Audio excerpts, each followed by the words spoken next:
इस कहानी में हमें बताया जाता है कि पृथ्वी पर सारे रिसोर्स खत्म हो चुके हैं और इंसान अपने रहने के लिए नई जगहों को ढूंढ रहे हैं। फ्यूचर में रहने के लिए वो अपनी एक नई जगह बनाते हैं। उस जगह पर रोबोट्स अपना कब्जा कर लेते हैं और इंसानों और रोबोट्स के बीच लगातार जंग चल रही होती है। रोबोट से लड़ने के बाद अब इंसानों को समझ आता है कि हमें रोबोट्स को हराने के लिए फाइटर रोबोट्स बनाने होंगे, क्योंकि लोहे लोहे को काटता है। ये फाइटर रोबोट्स लड़ने में काफी ज्यादा तेज और घातक होने चाहिए। कहानी की शुरुआत में हम एक महिला सोल्जर को देखते हैं जो कि जमीन पर गिरी होती है और उसके चारों तरफ रोबोट बिखरे पड़े होते हैं। ऐसा लगता है कि यहाँ पर एक घमासान युद्ध हुआ है। महिला सोल्जर का नाम जुंगी होता है। जुंगी को मारने के लिए जब उसकी तरफ रोबोट आगे आते हैं तब जुंगी की आंखें खुल जाती है और जुंगी उन पर ताबड़तोड़ हमला कर देती है। छोटे रोबोट्स को जुंगी बड़ी आसानी से मार देती है, लेकिन तभी उस पर एक बड़ा रोबोट हमला कर देता है जिसको मार पाना काफी ज्यादा मुश्किल होता है। जुंगी इस बड़े रोबोट को मारने के लिए अपने साथी को कॉल लगाती है और उससे पूछती है कि इसको कैसे मारा जाए। तो उसका साथी उसे बताता है कि इस रोबोट के पीछे एक बैटरी लगी होगी, उस बैटरी को तुम्हें उड़ाना होगा, तभी तुम इसको मार पाओगी। जुंगी इस रोबोट को बम से उड़ा देती है, जिसकी वजह से उस रोबोट के शरीर पर आग लग जाती है। लेकिन ये रोबोट काफी ज्यादा एडवांस होता है। इसके अंदर काफी ज्यादा नए फीचर्स लगे होते हैं। इसके शरीर पर जैसे ही आग लगती है ये अपनी आग को आसानी से बुझा देता है और उस बम धमाके का इस पर कोई भी असर नहीं होता है और ये अपनी डबल ताकत से जुंगी के पीछे पड़ जाता है और जुंगी रोबोट से बचने के लिए छत पर जाकर छुप जाती है। दरअसल ये उसका एक प्लान होता है। जैसे ये रोबोट उस पर फायर करता है तो छत टूटकर उस रोबोट पर गिर जाती है, लेकिन जुंगी वहां से भाग जाती है। अब इस टूटे हुए मलबे के अंदर वो रोबोट फंस जाता है। अब जुंगी को उस रोबोट का पिछवाड़ा दिख जाता है जहाँ पर वो बैटरी लगी होती है। जुंगी अपना निशाना बांध ही रही होती है, तभी जुंगी के पास में एक गाड़ी पर डॉल लटकी हुई दिखाई देती है और जुंगी का अपना ध्यान चूक जाता है। तभी उस पर हमला हो जाता है, जिसकी वजह से उसकी दोनों उंगलियां टूट जाती है और यहाँ पर हमें पता चलता है जुंगी एक रोबोट है, ना कि इंसान। जुंगी को पूरी तरीके से रोक दिया जाता है क्योंकि एक लैब होती है जिसके अंदर जुंगी को ट्राई किया जाता है। उसके ऊपर काफी ज्यादा एक्सपेरिमेंट होते हैं ताकि आने वाली इंसानी नस्लों को बचाया जा सके। तभी उस लैब के अंदर साइंटिस्ट आते हैं जो कि ये कहते हुए सुनते हैं कि जुंगी हमेशा इस पॉइंट पर आके रुक जाती है, वह कभी भी इस पॉइंट से आगे नहीं बढ़ती है और इन लोगों को इसका कारण समझ नहीं आता है, जिसका कारण हमें मूवी में आगे पता चलेगा। तभी टीम की लीडर वहां पर आती है और इस परीक्षण को यहीं पर रुका देती है। वो कहती है कि यहाँ पर अब आर्मी के लोग आने वाले हैं, हमें उन्हें प्रेजेंटेशन देनी है। और उसके बाद हम देखते हैं कि जोंगी को लैब से लेकर चले जाते हैं और उसके सारे पार्ट्स को अलग कर देते हैं। केवल उसका मेन हिस्सा ब्रेन रखते हैं, हाथ पाँव सभी निकाल दिए जाते हैं। तभी हमें इस प्रोजेक्ट का डायरेक्टर दिखाया जाता है जो की काफी ज्यादा मुंह या मिट्ठू होता है। वो सबके सामने अपनी काफी ज्यादा तारीफें कर रहा होता है। वो कहता है कि मैं आर्मी वालों को एक झटके में इम्प्रेस कर लूंगा। वो मेरी प्रेजेंटेशन से इतने ज्यादा खुश होंगे कि हमें बहुत सारे ऑर्डर दे देंगे इस जंगी हथियार को बनाने के लिए। जब वो आर्मी वाले आ जाते हैं तब हम देखते हैं कि ये डायरेक्टर कुछ भी नहीं बोल पाता है। ये काफी ज्यादा नर्वस हो जाता है। खुदा पार निकली चुईया। जब ये नहीं दे पाता है तो इस प्रोजेक्ट की पूरी प्रेजेंटेशन जो होती है उसकी टीम लीडर देती है। तो वो बताती है कि इन 2000 सालों में इंसानों ने धरती पर सभी प्रकार के संसाधनों का पूरी तरह से शोषण कर लिया है। अब इस धरती पर हमारे लिए कुछ भी नहीं बचा है। हम इस धरती पर अच्छे से नहीं रह सकते, इसलिए इंसानों ने इस धरती से बाहर एक दुनिया बनाई है। लेकिन उस जगह पर अब रोबोट्स ने कब्जा कर लिया है, क्योंकि रोबोट नहीं चाहते कि यहाँ पर भी इंसान बसे, इसलिए रोबोट्स ने इंसानों पर हमला करना चालू कर दिया है। ये जंग इंसानों और रोबोट्स के बीच होती है और इस जंग का नाम एड्रियन वॉर दिया जाता है। इस प्रेजेंटेशन में हमें पता चलता है कि इस वॉर को चले 40 साल हो गए हैं और ये लैब इनके लिए फाइटर रोबोट्स बनाती है। और जोंगी जो होती है कोरियन फाइटर होती है जो कि बहुत ज्यादा ब्रेव होती है, बिल्कुल हमारे झांसी की रानी की तरह। उनका हर एक मिशन सफल होता है,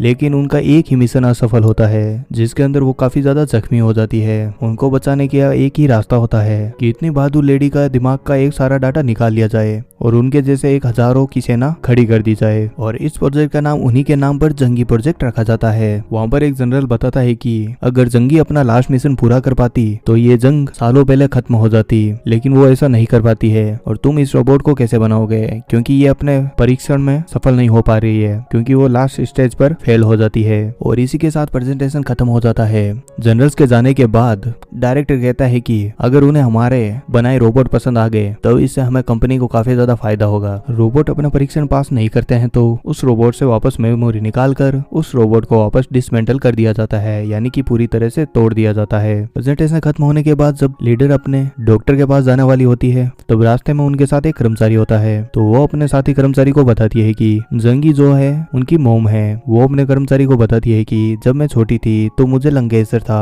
और कैंसर के इलाज के लिए काफी ज्यादा पैसे चाहिए, इसीलिए उसकी मोम को काफी ज्यादा फाइटें करनी पड़ती है। फाइट करने की वजह से उन्हें काफी ज्यादा पैसा मिलेगा, जिसकी वजह से उसका इलाज हो पाएगा। यहाँ पर हमें बताया जाता है कि लीडर की मॉम काफी ज्यादा बहादुर होती है। जब भी वो जंग में जाती है उससे पहले वो अपनी बेटी से मिलकर जाती है और फाइनल ऑपरेशन से पहले भी जंगी जब अपने बेटी से मिलने आती है तो उसकी बेटी कहती है कि मॉम अब मत जाओ। तब जंगी कहती है कि बेटा तुम टेंशन मत लो, तुम्हारा ऑपरेशन खत्म होने से पहले ही मैं वापस आ जाऊंगी। और ये कहकर जंगी वहां से चली जाती है। जब वो डॉक्टर के पास पहुंचती है तो डॉक्टर उसे बताता है कि हमने तुम्हारा बचपन में जब ऑपरेशन किया था लंग्स का, वो उस टाइम काफी ज्यादा सक्सेसफुल रहा, लेकिन अब पता नहीं वो कैंसर वापस तुम्हारे शरीर में फैल रहा है बुरी तरीके से। ये बात सुनकर लीडर काफी ज्यादा अपसेट हो जाती है। उसे इस बात का अफसोस होता है कि उसकी माँ की जो कुर्बानी थी वो वेस्ट चली गई, क्योंकि उसी की वजह से वो मानती थी कि उसकी मॉम को जंग में जाना पड़ता था और इस दुनिया में इसी के कारण नहीं है, और वो ऑपरेशन भी सक्सेसफुल नहीं रहा पूरी तरीके से। तो वो अपने डॉक्टर को पूछती है कि आप बताओ मेरे पास कितना समय बचा है। तो डॉक्टर उसे बताते हैं कि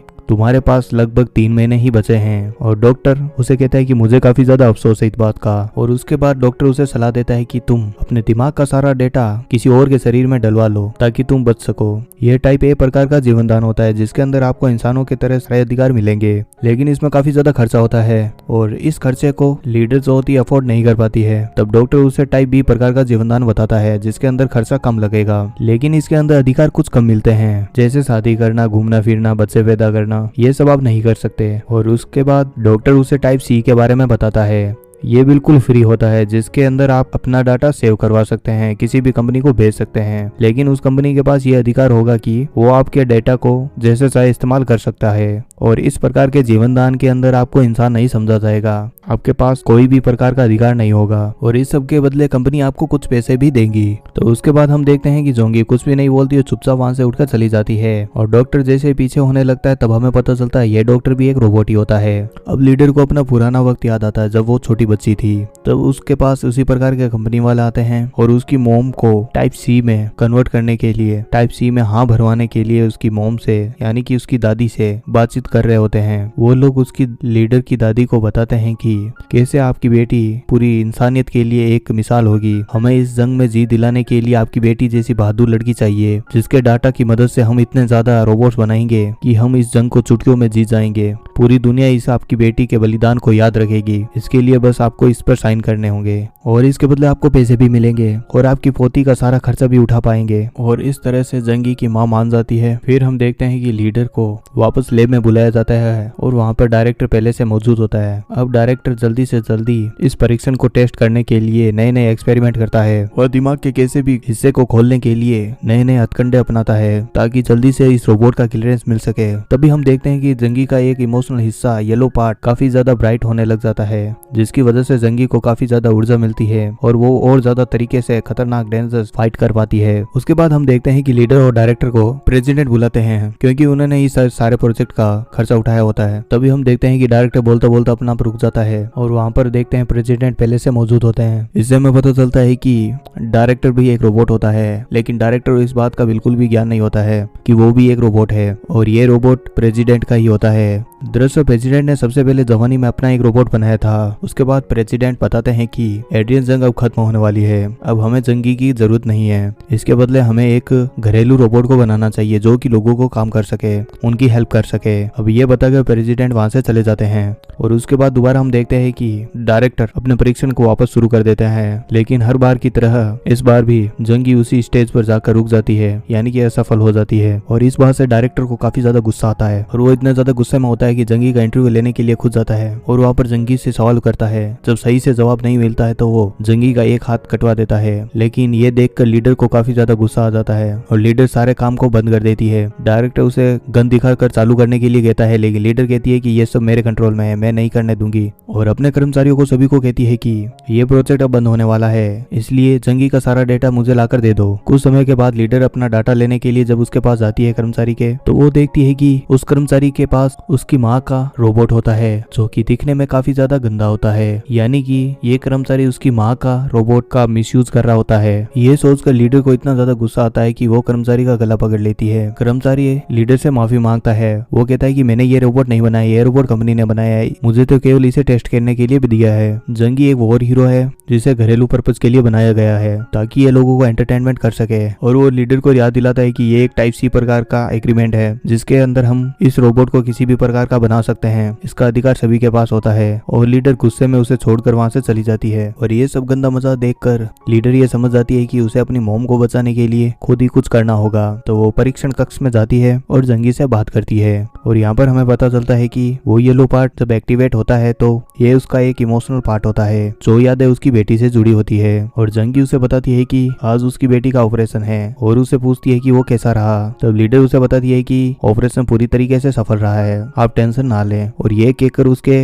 येलो पार्ट को पूरी तरीके से कम कर देती है ताकि कोई भी उसके इमोशन का फायदा उठाकर उसको कंट्रोल ना कर सके। और उसे भागने का सारा प्लान समझाती है और उसे कहती है जब तुम्हें लैब में लेकर जाए और वहाँ पर फाइट सीन हो और वहाँ पर तुम मरने की एक्टिंग करना, जब तुम्हें डिसमेंटल यानी कि तोड़ने के लिए लेकर जाएंगे तुम वहाँ से भाग जाना। जंगी ऐसा ही करती है। जब परीक्षण में फाइट होती है, जब वो एक्टिंग करती है कि उसके सर में गोली लगी और नीचे गिर जाती है और डायरेक्टर ये सब देख रहा होता है और हमेशा की तरह ये काम रिपीट हो जाता है और डायरेक्टर वहाँ से उठकर चला जाता है। तभी डायरेक्टर को शक होता है कि दोबारा रिवाइंड करना और वापस जूम करता है। और जब वो वहाँ पर देखता है कि जंगी को गोली नहीं लगी है, वो पहले ही गिर गई है, तो डायरेक्टर हाई लेवल की सिक्योरिटी को एक्टिवेट कर देता है। अब जंगी को 3 खतरनाक रोबोट से लड़ना पड़ता है जो कि काफी ज्यादा एडवांस होते हैं। और इस फाइट के अंदर जंगी का एक हाथ टूट जाता है और वो रोबोट जंगी को मारने वाले होते हैं। तभी जंगी की बेटी वहां पर आ जाती है यानी कि लीडर, और उस रोबोट को डीएक्टिवेट कर देती है और जुंगी को बचा लेती है। और हम देखते हैं कि जुंगी का सारा डेटा उस रोबोट के अंदर ट्रांसफर करके वहां से निकल जाते हैं क्योंकि वहां पर अब पुलिस भी आ चुकी होती है। और वो रोबोट पुलिस काफी ज्यादा खतरनाक होते हैं। वो कैमरे में चेक करते हैं तब उन्हें पता चलता है कि लीडर और जुंगी मिले हुए होते हैं। और दूसरी तरफ लीडर और जुंगी जब ट्रेन में बैठकर जा रहे होते हैं तब देखते हैं कि डायरेक्टर उस ट्रेन में पहले से बैठा होता है और डायरेक्टर जंगी और लीडर पर हमला कर देता है और सबसे पहले गोली लीडर को मारता है जिसकी वजह से लीडर काफी ज्यादा जख्मी हो जाती है। और ये देखकर जंगी को काफी ज्यादा गुस्सा आ जाता है और वो डायरेक्टर पर हमला कर देती है। डायरेक्टर और जंगी के बीच काफी ज्यादा फाइट होती है और इसी हाथापाई के अंदर हम देखते हैं कि ट्रेन का हिस्सा टूटने वाला होता है। तभी सही मौके पर लीडर अपनी माँ जंगी को बचा लेती है और डायरेक्टर उस ट्रेन के साथ नीचे गिर जाता है और ब्लास्ट हो जाता है। और लीडर जंगी से कहती है कि तुम जल्दी से यहाँ से चली जाओ क्योंकि किसी भी वक्त रोबोट पुलिस यहाँ पर आने वाली है। लीडर जंगी से कहती है कि आप अब अपने हिसाब से जिंदगी जीने के लिए आजाद हैं। और आखिरी बात जंगी और लीडर माँ बेटी आपस में गले मिलते हैं और इसके बाद जंगी अपने आप को काफी ज्यादा आजाद महसूस करके खुश होती है। और ये कहानी यहीं पर समाप्त हो जाती है। ये वीडियो पूरा देखने के लिए आपका दिल से धन्यवाद।